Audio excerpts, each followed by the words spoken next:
Esto es Deja que el amor haga su trabajo, un podcast donde expandimos las lecciones de un curso de milagros desde la perspectiva de la no dualidad. Soy Magali Vidós y en cada episodio nos vamos a entrenar en permitir que el amor haga lo que mejor sabe hacer.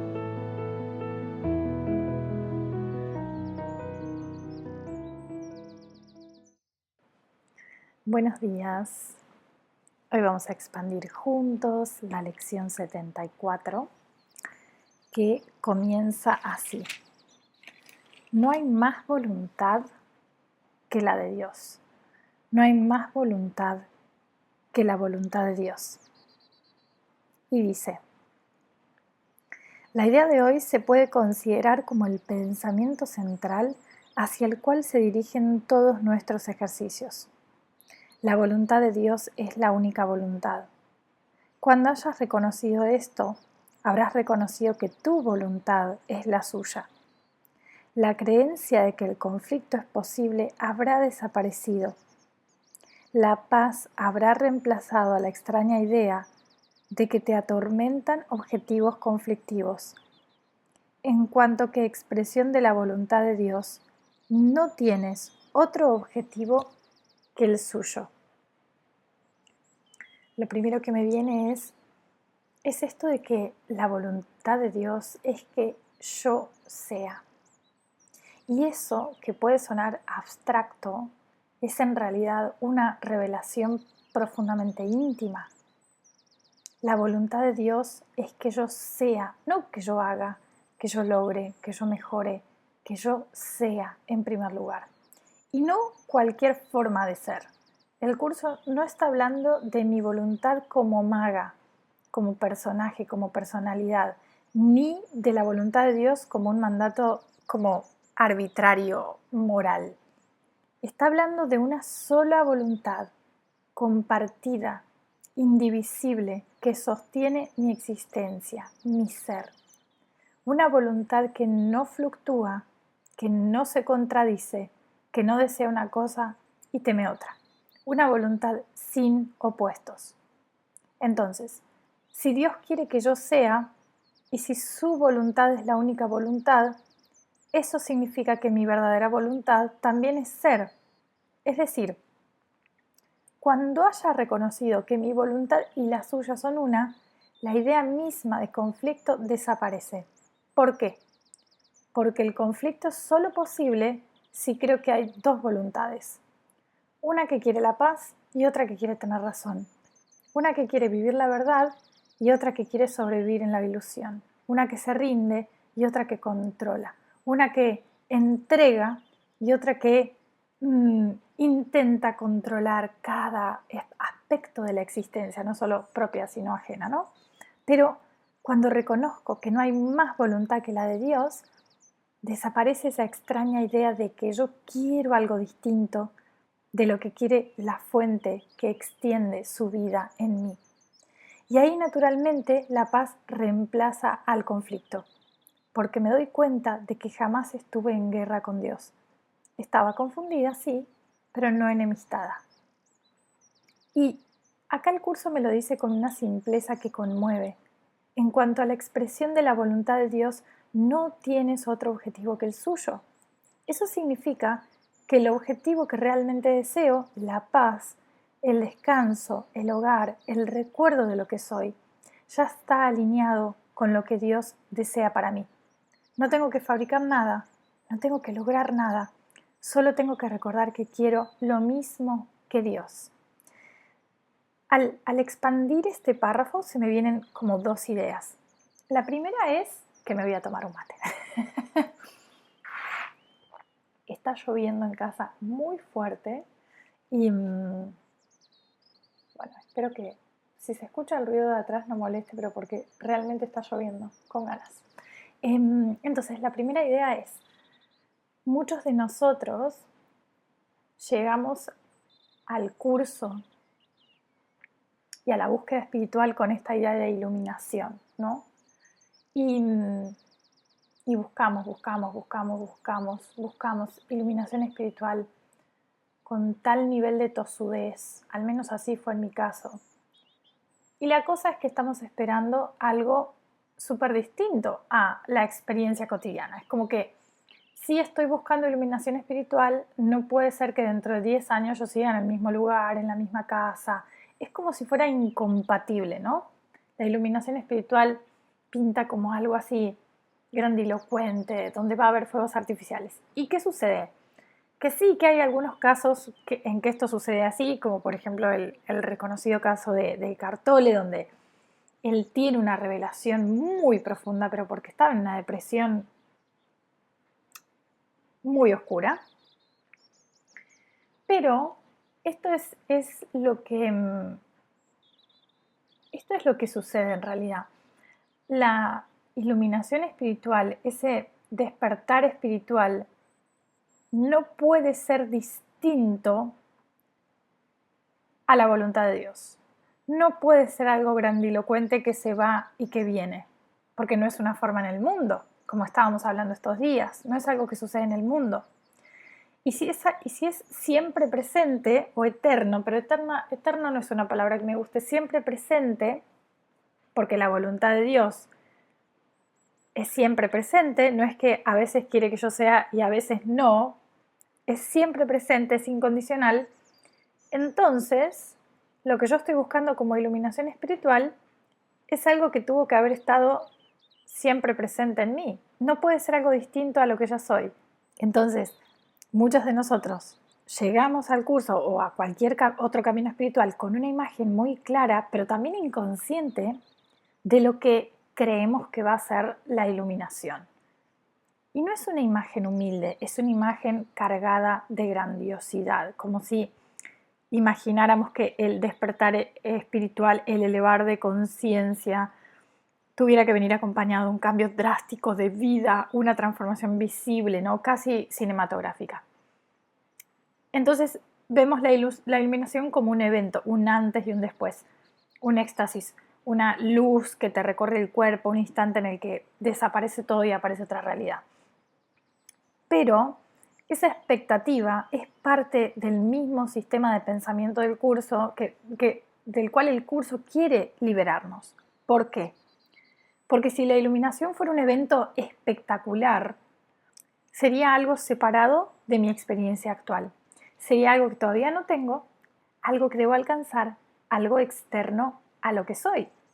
Y si hay algo que esta lección quiere recordarme con contundencia es esto: lo que busco no puede ser distinto a lo que ya soy. Si la voluntad de Dios es que yo sea, y si no hay otra voluntad que la suya, entonces no puedo desear nada más alto que ser. La iluminación espiritual no puede contradecir esa voluntad, no puede ser algo que aparece y desaparece. El elevar la conciencia no puede depender de si hoy estoy más alineada, más productiva, más calma, si estoy en otra casa, en otro país, en otra línea geográfica, en otra vida. Tiene que ser algo tan presente y disponible, tan este continuum que no para, como el hecho mismo de que soy. Y por eso no siempre se siente como un evento, porque no lo es. Este reconocimiento al cual nos está llevando el curso no es una forma, no es una imagen elevada de nosotros mismos, no es una experiencia emocional siquiera. Es el cese de la resistencia a la verdad que ya es en nosotros. Es volver una y otra vez al reconocimiento humilde de que no hay dos voluntades, de que no estoy dividida, de que no necesito fabricar un ser distinto, solo recordar. Y entonces empieza a pasar esto que es tan hermoso como sutil. Ya no busco iluminación como algo que me tiene que pasar, sino que reconozco que la voluntad de Dios ya está aconteciendo en mí. Yo soy. Y desde ese lugar, tal vez sí es cierto que cualquier cosa que esté pasando en mi vida cambia de color. Pero esto para mí fue una revelación muy importante, porque a mí la idea de la iluminación me mantuvo durante 10 años en un estado de sufrimiento constante. Era muy profundo el estado que esta idea de la iluminación me estaba generando, que yo me estaba generando con esa idea. Porque claro, era como una idea ideal, donde se supone que la paz tiene que estar en todas mis circunstancias, yo entendía que eso era como un estado de iluminación, de elevación espiritual, pero claro, yo sentía una insatisfacción sistémica en mi vida, crónica. Entonces, a cada instante, si yo macheaba, digamos, el instante que yo estaba viviendo con ese instante donde la paz es ideal y es completa, era como que nunca llegaba ese instante, nunca llegaba, nunca llegaba, nunca llegaba. Cuando comienzo a estudiar el curso, sucede que, claro, comienzo a probar, a degustar, a vivenciar este reconocimiento de que soy, y lo primero que me vino fue una carcajada, porque he pasado sistemáticamente por alto el hecho de que soy, he olvidado que soy, y que ese es el portal de unión con Dios, esa es la comunicación que Dios tiene conmigo, esa es la palabra de Dios en mí, esa es la huella de Dios en mí, que yo soy, y si lo miro desde un punto de vista, no es grandilocuente, y no es grandilocuente, y no es grandioso, porque es lo que está detrás de absolutamente todo en mi vida, ¿no? Es como si de repente estamos mirando hacia una pared y estamos buscando algo y buscamos y buscamos y buscamos y en realidad todo lo que necesitamos ver era esa pared, que como era el fondo, lo pasábamos absolutamente por alto. Siempre que hablo de esto se me viene esta idea, yo no sé si cuando eran chicas, en los 90 más que nada, jugaban este jueguito donde venían en revistas más que nada, donde se te pedía que desenfocaras la vista y entonces se revelaba una imagen, ¿no? En el fondo. Eran todos dibujos de puntitos y a simple vista solo veía puntitos, pero cuando desenfocaba la imagen podía ver algo, un tigre, un oso, algo, ¿no? Entonces, ¿puedo decir que es algo grandilocuente, algo distinto a lo que era? No, siguen siendo los mismos puntitos, pero mi mirada cambió. Entonces, esta imagen ideal de la iluminación como un estado perfecto, eterno, sin interrupciones, sin ruido, sin conflictos, sin errores, sin contradicciones, en el mundo, en mi cuerpo, en el personaje, es una idea fabricada por el mismo sistema que el curso quiere deshacer.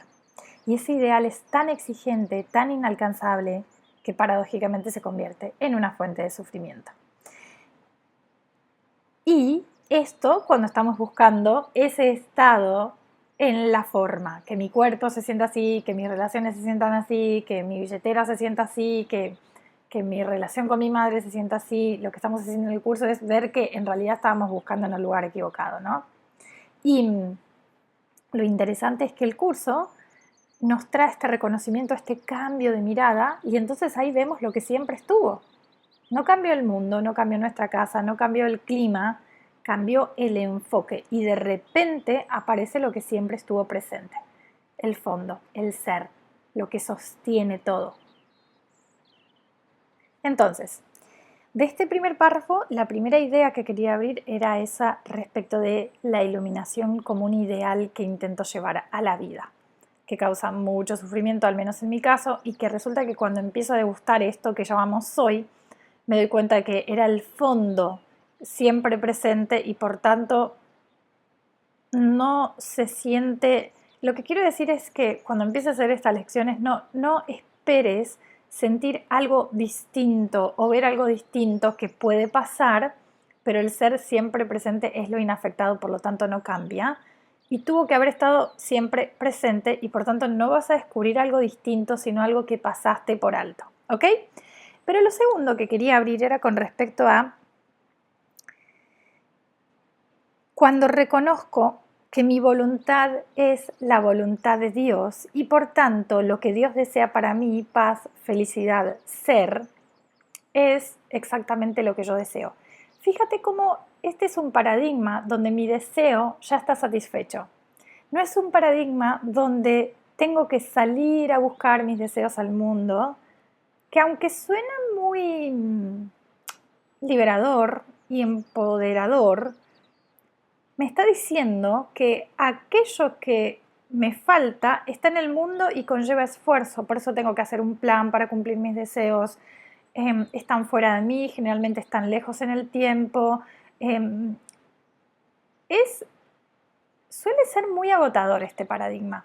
Y lo que estamos abriendo en esta lección es una visión completamente distinta, que es lo que yo deseo, todo lo que yo deseo, ya está satisfecho en este instante. Tómate un momentito para saborear esto. ¿Cómo es que todo lo que deseas ya está satisfecho en este instante? ¿Y cómo sería comenzar a vivir desde ahí?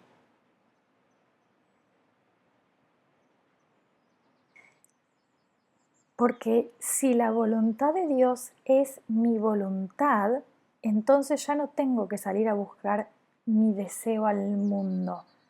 No tengo que cumplir un deseo en el mundo. Esto desmantela el paradigma entero de escasez, de búsqueda, de esfuerzo, de obsesión por el futuro, de proyección hacia el futuro, porque si mi voluntad es la misma que la voluntad de Dios y lo que Dios quiere para mí es paz, dicha, plenitud, ser, entonces lo que yo quiero ya es, ya soy, no está fuera, no está adelante, no está en la próxima relación, en el próximo congreso, en el próximo, yo qué sé, cuerpo que cuando logre entrenar, yo que sé qué cosa, es. Y lo único que lo oculta es que estoy buscando otra cosa. Es tan fuerte esto porque no es simplemente que lo que deseo ya está aquí, no es que, bueno, entonces, no, porque ya tengo mi casa, ya estoy con mi marido, yo ya tendría que sentir gratitud por las cosas que tengo. No, no nos referimos a eso. Es que el deseo que reconozco como verdadero es la evidencia de que ya es. Y si el deseo que aparece no está satisfecho, quizás no es un deseo verdadero, sino un espejismo del sistema egoico que me convence de que la vida viene después, de que voy a ser más feliz cuando encuentre eso que está más adelante, cuando materialice eso que está más adelante.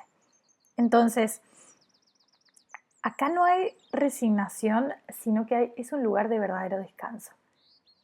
¿Qué tal que la voluntad de Dios es que yo sea y este paz, como veníamos expandiendo en lecciones, este ser, como veníamos expandiendo en lecciones anteriores, es paz y es plenitud, está 100% saturado de ser.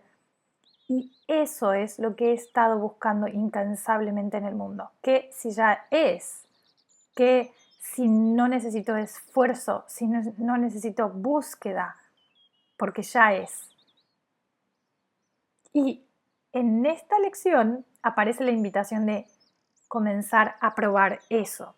Y vuelvo a repetir, esto no se trata de, ok, mis deseos ya están satisfechos, por lo tanto tengo que sentir gratitud por mi vida material, por lo que tengo. No estamos hablando de lo que tengo, no estamos hablando de cómo mi vida es en este momento.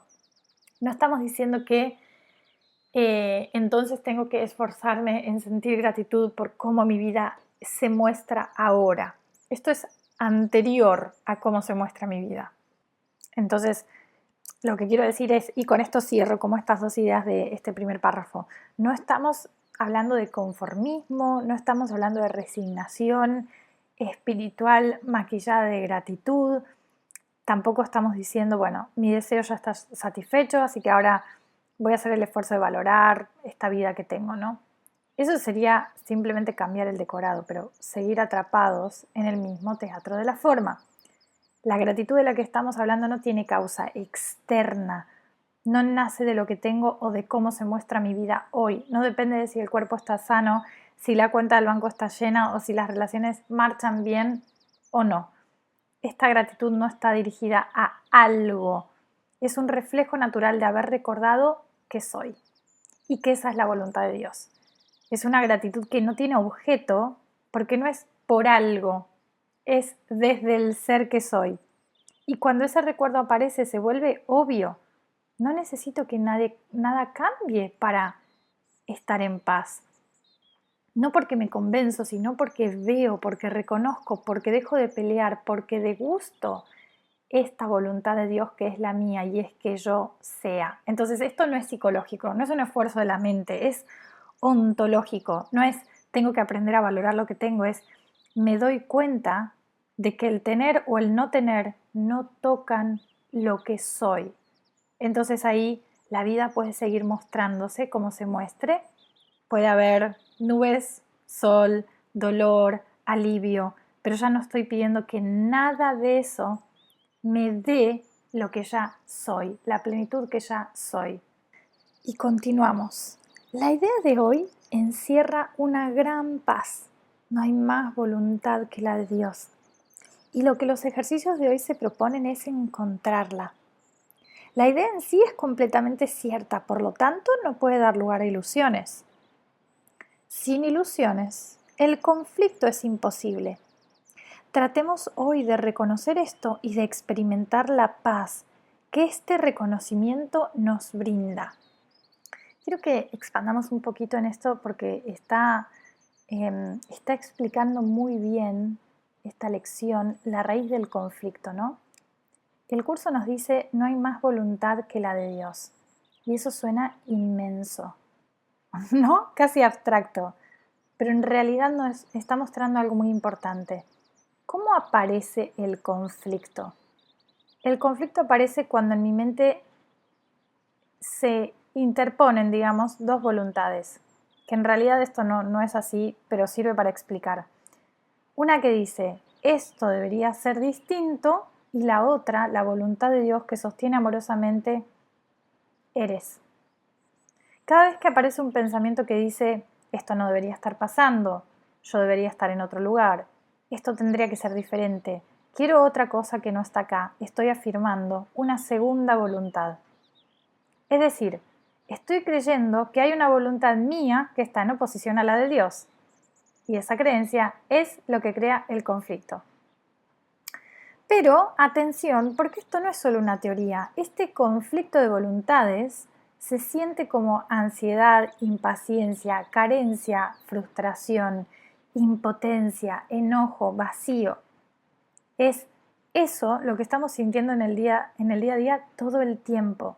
Y lo más fascinante es que el conflicto no se produce porque falte algo, sino porque en este instante estoy negando lo que soy. Porque estoy diciendo, no, lo que soy no es suficiente. Quiero otra cosa, debería ser otra cosa. Cuando cambie esto, entonces voy a ser feliz completamente. Y entonces la mente queda atrapada en una tensión interna como si tuviera que sostener dos mundos, ¿no? Como lo que es y lo que debería ser. Y ahí es donde el curso me devuelve la cordura con esta frase increíble. No hay más voluntad que la de Dios. No hay dos voluntades, no hay pelea, solo hay una voluntad que ya se está cumpliendo ahora mismo. Cuando reconozco esto, desaparece el conflicto porque no hay nada contra lo cual oponerme. No hay que lograr nada, no hay que corregir nada, solo dejar de resistir lo que es y degustar esa paz de lo que es. Y voy a hacer una aclaración porque aparece una confusión muy profunda en muchas personas cuando estudiamos el curso y con la espiritualidad en general, ¿no? Como esta confusión entre aceptar lo que es y justificar lo que ocurre en el mundo. Entonces, la voluntad de Dios es que yo sea, no es lo que pasa en el mundo, no es yo como cuerpo, es yo soy. La voluntad de Dios no es, vamos a poner un ejemplo, que a una mujer la estén golpeando y eso es la voluntad de Dios y lo tengo que aceptar. No. La voluntad de Dios es que ella es, que yo soy, que el agresor es. Es decir, que cada uno es en el sentido más puro, ser presencia, ser paz, en extensión del amor, ser uno. De hecho, no somos ella es y el agresor es. Es un solo ser, no estamos divididos. En ese sentido, la voluntad de Dios es que sea el ser, no la escena.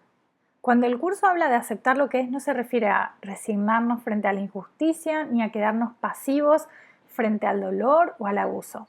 Se refiere a dejar de discutir con el ser, con la realidad en mayúscula, con ese fondo eterno que no está en conflicto con nada, que no hace daño, que no castiga, que no separa, que no abandona. Y eso tiene una implicancia muy liberadora. Puedo estar en la escena donde a alguien le está pasando algo y desde esa conciencia indivisa del ser, saber que esa no es la verdad de ese cuerpo que yo estoy viendo por ahí. Y desde ahí intervenir con claridad, con firmeza, con compasión, en presencia, pero sin sumarle al horror la interpretación de porque esto es la realidad y siempre es así, porque ella es víctima o yo soy víctima o el otro es víctima y entonces hay culpables. No, eso es una imagen fabricada desde el sistema de pensamiento del ego. Y justo ahí se nos da la oportunidad de recordar que soy, incluso cuando el sueño parece ser muy caótico. Entonces, aceptar el ser que soy, recibir que soy, degustar el soy que soy, no significa justificar la forma. Aceptar la voluntad de Dios no significa aceptar lo inaceptable en el mundo de los cuerpos. Significa reconocer que lo que está sucediendo no puede alterar lo que soy, porque la voluntad de Dios es única y es continua hacia mí, por tanto hacia el ser. Entonces, eso que sucede no me altera ni a mí como soy, ni a ninguno de los otros que aparentemente estamos separados y somos un solo ser. Y desde ahí podemos actuar si corresponde, pero sin perder la lucidez de cuál es la voluntad real. Entonces, lejos de volvernos indiferentes, esto nos vuelve profundamente lúcidos y útiles, porque dejamos de proyectar culpa, dejamos de reforzar la ilusión y empezamos a recordar la verdad. Y desde ese recuerdo, desde esa certeza, puede surgir la acción más clara y más amorosa que el momento demande. Entonces, el curso no nos pide que aceptemos la guerra, el abuso o el abandono como si fueran la realidad. Nos pide que no confundamos eso con la verdad de soy. Y ahí, cuando dejamos de pelear con las formas sin creer en ellas, nos volvemos espacio de corrección. Nos volvemos, vamos a llamarles como posibilidad de paz, no desde la pasividad, sino desde la no identificación con el caos del sueño. Si vamos un poquito más allá y vemos, por ejemplo, a un agresor, ese agresor está viviendo bajo el mismo programa que nosotros, que es el programa de separación. De manera opuesta, esa persona no podría estar agrediendo a otra porque se daría cuenta de que se está agrediendo a sí mismo. Entonces, ¿qué es lo que puede causar verdadera corrección? ¿Culparlo por ser un agresor y verlo como un agresor? ¿O hacer una llamada al amor para que recuerde quién es y cuál es su única voluntad real, que es ser feliz ante los ojos de Dios? Fíjate que es muy profundo lo que estamos diciendo, porque estamos tocando como la redención y es lo único que puede verdaderamente sanar, porque el agresor, al igual que yo, cualquiera de nosotros, estamos atrapados en el mismo programa, que es olvido del ser.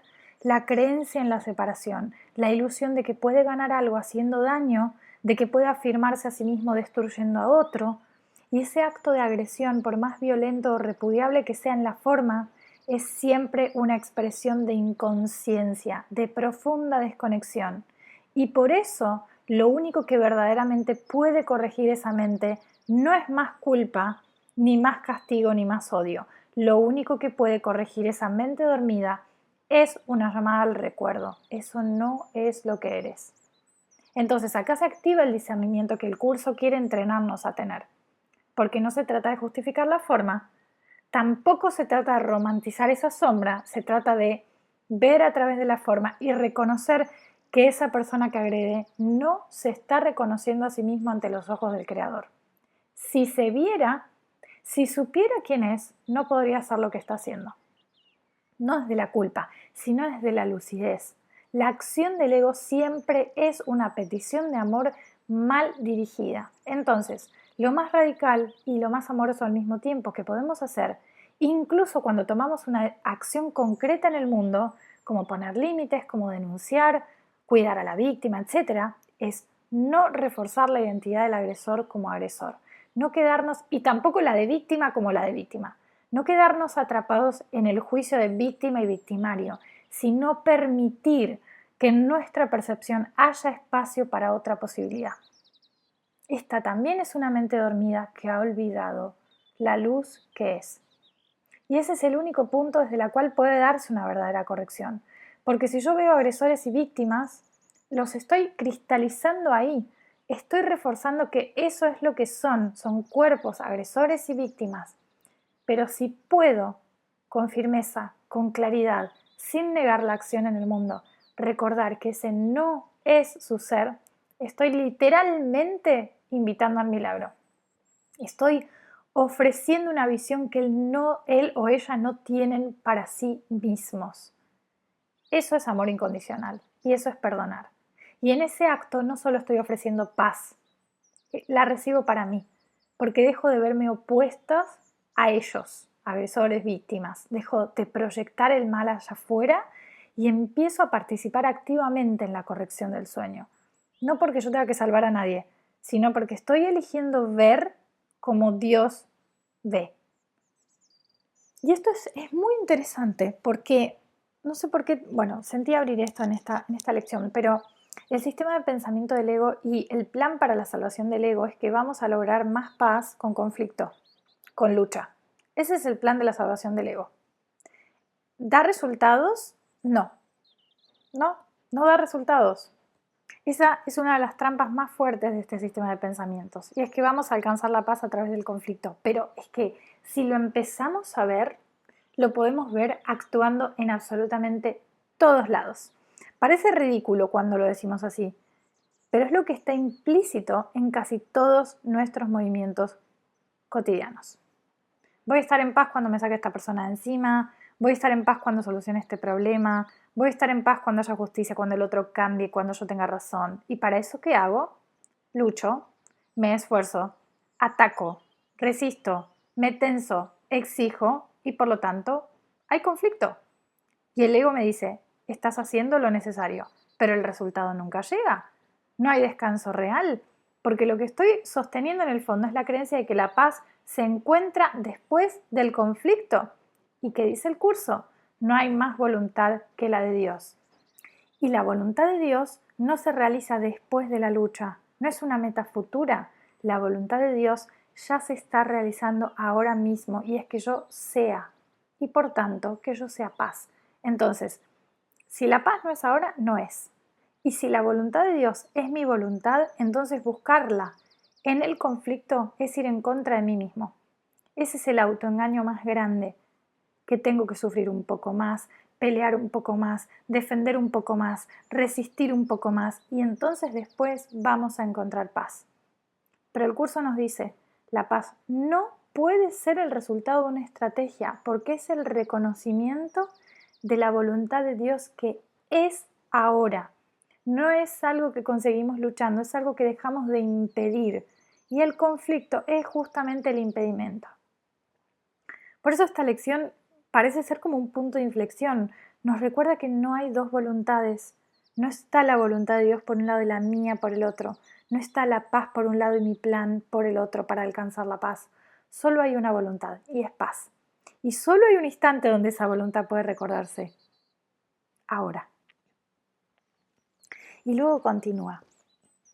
Comienzan las sesiones de práctica más largas, repitiendo lentamente los pensamientos que siguen a continuación varias veces, con la firme determinación de comprender su significado y de retenerlos en la mente. No hay más voluntad que la de Dios. No puedo estar en conflicto. Estaba revisando la versión en inglés y la versión en inglés tiene algo muy interesante. En español dice, no puedo estar en conflicto. No hay más voluntad que la de Dios, no puedo estar en conflicto. El español tiene algo y es que en el español podemos quitar el yo del medio. No puedo estar en conflicto y entonces yo asumo que soy yo quien no puede estar en conflicto. En inglés eso no se puede hacer por la estructura misma del lenguaje y eso nos da muchísima información porque la frase dice I cannot be in conflict. El yo no puede estar en conflicto. Esto es muy distinto. Esto es clínico. es más clínico, es preciso, es quirúrgico, no hay margen para interpretaciones metafóricas. En español, no puedo estar en conflicto. Todavía deja abierta la posibilidad de que el yo, entre comillas, como personalidad, como cuerpo, como mente dividida, esté intentando no estar en conflicto. Es más psicológico. Se puede leer como una intención, como un objetivo, algo a trabajar, incluso como algo que tengo que como reafirmar constantemente para no estar en conflicto. Pero en inglés, I cannot be in conflict. El yo no puede estar en conflicto. Es una afirmación ontológica estructural. Es una declaración sobre la naturaleza del ser. No dice estoy tratando de no estar en conflicto. Dice el yo, y eso que verdaderamente soy, no puede, por estructura, por diseño, estar en conflicto. No es algo que el yo tiene que lograr, es algo que ya es así. Y entonces aparece un punto fascinante. Si experimento conflicto es porque estoy identificada con algo que no soy. Porque el yo, que comparte la voluntad de Dios, no puede estar en conflicto. Esto es clave porque nos cambia por completo este punto de intervención. No tengo que luchar contra el conflicto, ni hacerle guerra, ni solucionarlo. Solo tengo que recordar que el que está en conflicto no soy yo. Cuando eso se asienta, algo se realinea por dentro, porque toda la arquitectura del conflicto se sostiene sobre una identidad que ya no estoy dispuesta a sostener. Fíjate algo bien interesante. El yo no puede estar en el conflicto. Esto está hablando a nivel perceptual. Volvemos a la idea de que el yo no puede estar en el conflicto porque el conflicto cambia y el yo no cambia. Esto es estructural, por eso me estoy deteniendo acá en la versión en inglés. ¿Por qué estoy abriendo lo que estoy abriendo? Porque estaba leyendo la versión en español, no puedo estar en conflicto, y la versión en inglés, si la traduzco tal como está escrita, es el yo no puede ser en el conflicto, perdón, el yo no puede ser en el conflicto.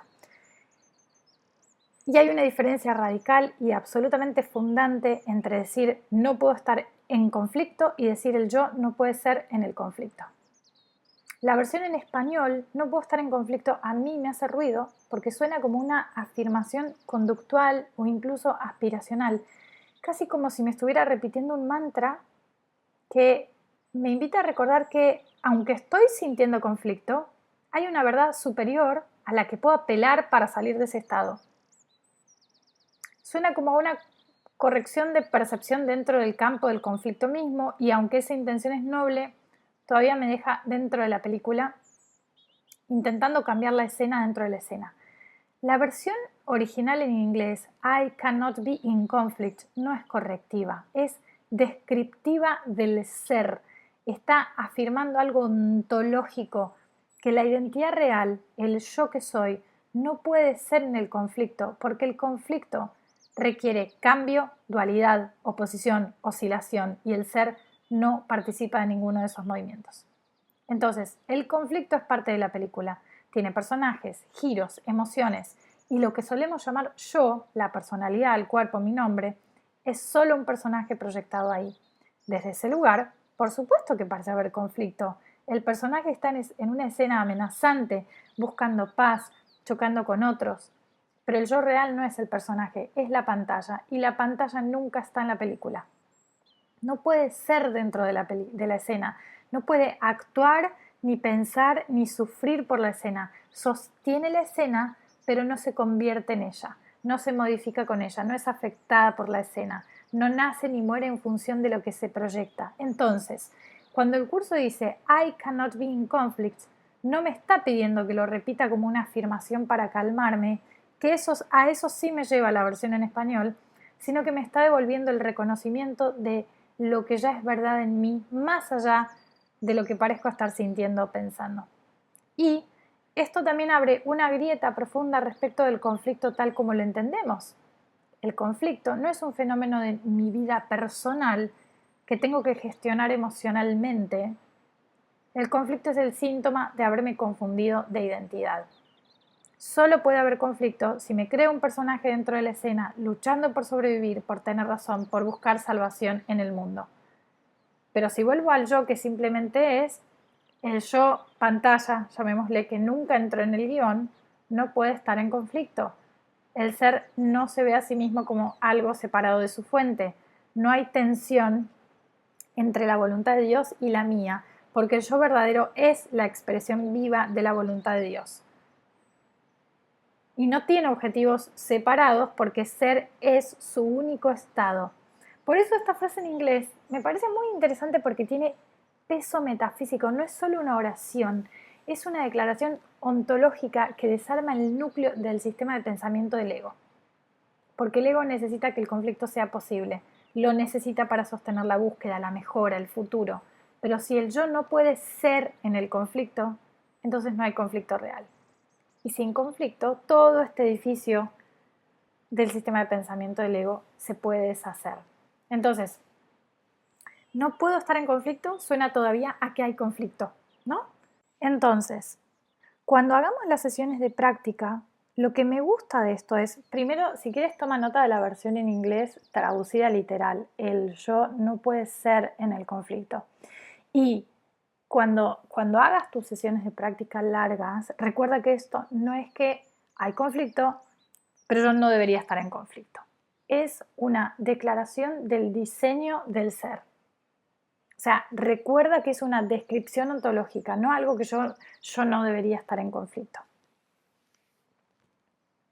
Y luego sigue. Dedica entonces varios minutos a añadir pensamientos afines, tales como, fíjate, acá vuelve a pasar lo mismo con nuestro idioma español.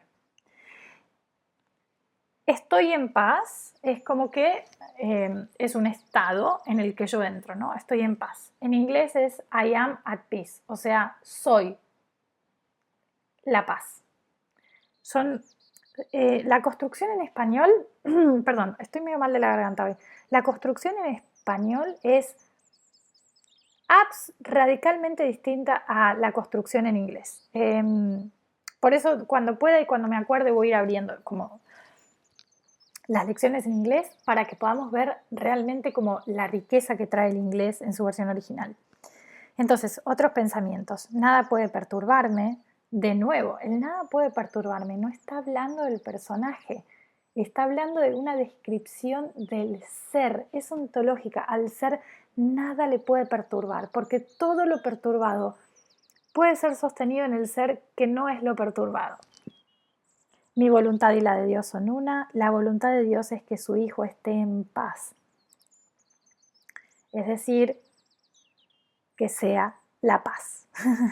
Durante esta fase introductoria, asegúrate de hacerle frente enseguida a cualquier pensamiento conflictivo que pueda cruzar por tu mente. De inmediato, di de inmediato, no hay más voluntad que la de Dios. Estos pensamientos conflictivos no significan nada. ¿En qué sentido no significan nada? No se están refiriendo a mí como el ser inafectado. Por eso es que no significan nada. Si algún asunto parece ser muy difícil de resolver, resérvalo para un examen más detenido. Piensa en él brevemente, aunque de manera muy concreta, identificando la persona o personas en cuestión y la situación o situaciones de que se trate y di para tus adentros. No hay más voluntad que la de Dios. Yo la comparto con Él. Mis conflictos con respecto a tal cosa no pueden ser reales. Después de que hayas despejado tu mente de esta manera, cierra los ojos y trata de experimentar la paz a la que tu realidad te da derecho. ¿Ves? A la que tu realidad te da derecho, la realidad del ser, no la realidad del personaje que de repente logró que en su vida todo estuviera en paz. Entonces, esta parte de la lección abre un portal a algo muchísimo más estructural que una simple práctica mental para sentirme mejor. Y me encanta. Estamos explorando el diseño estructural del ser, no una mejora del personaje o una afirmación motivacional o una corrección emocional para salir del conflicto, sino el reconocimiento radical, silencioso, absoluto de que el ser que soy no puede ser en el conflicto, porque el conflicto pertenece al dominio de lo cambiante, de lo oscilante. Y esto no es algo que el ser logra, es lo que es. Y luego dice, sumérgete en ella, en esa paz, y siente cómo te va envolviendo. Puede que te asalte la tentación de confundir estas prácticas con el ensimismamiento, pero la diferencia entre ambas cosas es fácil de detectar. Si estás llevando a cabo el ejercicio correctamente, sentirás una profunda sensación de dicha y mayor agudeza mental en vez de somnolencia y enervamiento. La paz se caracteriza por la dicha. Cuando experimentes dicha, sabrás que has alcanzado la paz. Si tienes la sensación de estar cayendo en el ensimismamiento, repite la idea de hoy de inmediato y luego vuelve al ejercicio. Haz esto cuantas veces sea necesario. Es ciertamente ventajoso negarse a buscar refugio en el ensimismamiento, aun si no llegas a experimentar la paz que andas buscando. ¿Por qué está hablando, de repente nos empezó como a expandir esta idea del ensimismamiento, ¿no? Es interesante que justo en esta lección que trata sobre una afirmación tan radical como no hay más voluntad que la de Dios, el curso se tome el tiempo de advertirnos sobre el ensimismamiento. Y es fascinante esto porque realmente podríamos pensar que esto no viene al caso o que es un desvío, ¿no? Como, ¿por qué está hablando de esto? Pero en realidad está profundamente relacionado con el tipo de práctica que esta lección está proponiendo el día de hoy. Cuando el curso nos invita a sumergirnos en la paz y experimentar la dicha, la alegría de ser, que es consecuencia directa de reconocer nuestra unión con la voluntad de Dios, lo que está haciendo es llevarnos a una experiencia real, viva, lúcida.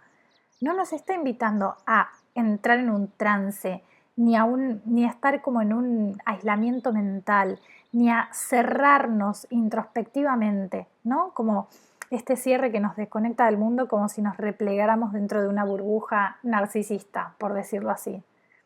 El ensimismamiento en este contexto es el movimiento sutil de la mente que busca refugiarse en una sensación interna para evadirse. Es como una especie de narcótico espiritual, no es presencia, es adormecimiento, no es conciencia, es desconexión. Puede parecer meditación, puede parecer contemplación, incluso puede parecer recogimiento interior, pero lo que delata, y esto el curso lo deja claro, es que no hay dicha, no hay agudeza, no hay claridad. Entonces, lo que está señalando esta enseñanza aquí es un criterio de discernimiento muy importante.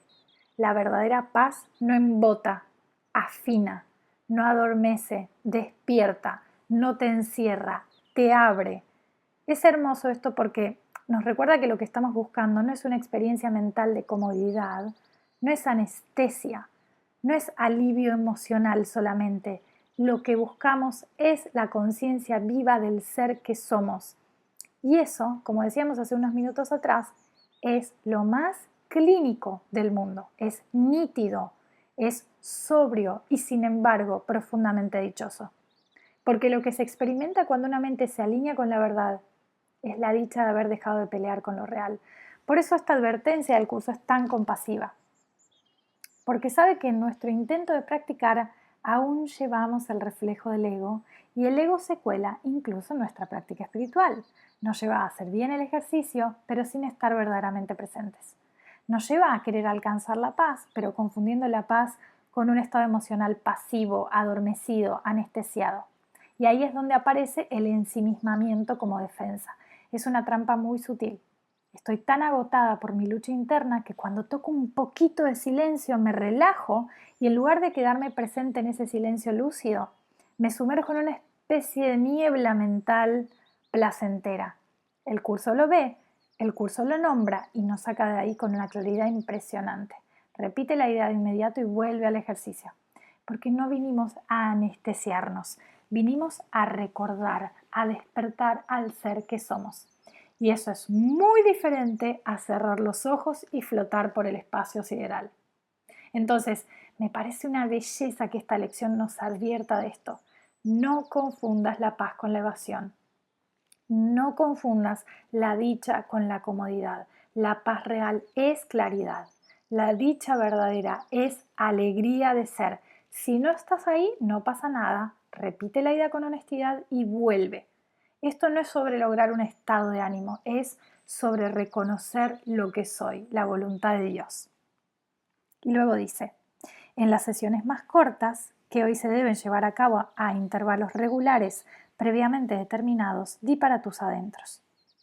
No hay más voluntad que la de Dios. Hoy busco su paz. Vamos a ver la lección en inglés. Perfecto, muy bien. Dice, trata entonces de hallar lo que buscas. Dedicar 1 o 2 minutos cada media hora a hacer este ejercicio, con los ojos cerrados, a ser posible, será tiempo bien empleado. Esto fue Deja que el amor haga su trabajo.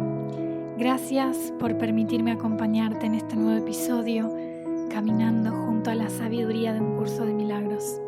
Que cada instante te recuerde que el amor siempre está aquí, dispuesto a sanar todo aquello que nos aleja de lo que verdaderamente somos.